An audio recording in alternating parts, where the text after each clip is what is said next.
vai tev kādreiz ir bijusi piekdienas sajūta? Jā, regulāri diezgan bieži. Un ko tu parasti piekdienās dari? Piekdienās es gaidu vakaru. Bez kā nebūtu iedomājama piekdiena? Piekdienas vakars nebūtu iedomājams ar sajūtu par sestdienas rītu. Nu jā, bet ko tu teikt, ja tev, pieņemsim, šī sajūta, kas rodas piekdienā, būtu pirmdienā, respektīvi šodien? Nu, pirmdienā tas ir mazāk iespējams, jo ir tomēr darba nedēļa priekšā. Nu, bet ja tev būtu šī sajūta, gribētos ballēties, tad taču ballētos.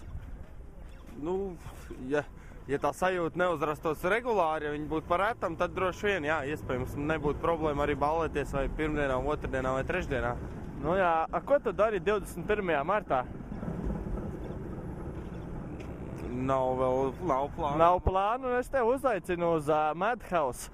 Zini, kurš ir droši vien, un tur mēs mēģināsim šo sajūtu pirmdienā radīt, tā kā es droši aicināts. Jā, labi, paldies. Nu, tu veiksmīgi dienu tev.